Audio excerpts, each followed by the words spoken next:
President Joe Biden's battleground blitz brought him back to Philadelphia today. It's his third visit to Pennsylvania in as many days, and this time he picked up a rather interesting endorsement. Action News reporter Charles Watson joining us live from Spring Garden today with all the details. Charles.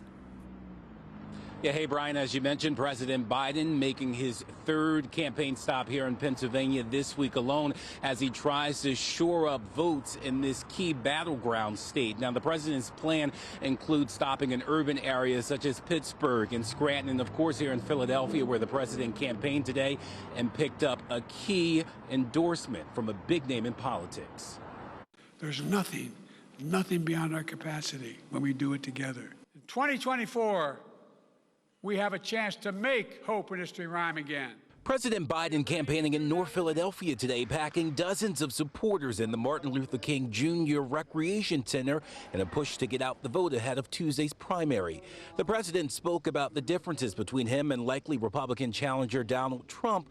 He also detailed the values, specifically public service, he shared with former President John F. Kennedy. Values members of the Kennedy family say led them to endorse President Biden here today.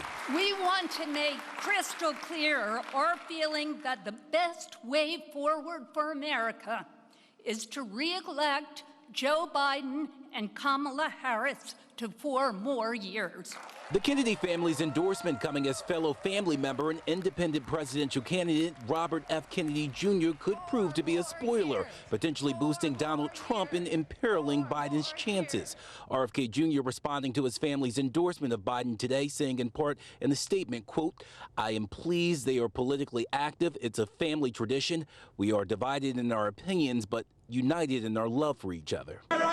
President Biden was met with pro-Palestinian protests on the streets and inside his event. This man had to be physically removed. Temple University political science professor Michael Sand says voters should get used to being the center of the political world as both Democrats and Republicans fight to win this state. At this point, a lot of people are still kind of tuned out of the election. It's only April. There's a lot of time to go, and that's definitely going to ramp up to the point where people will probably be pretty sick of hearing campaign ads.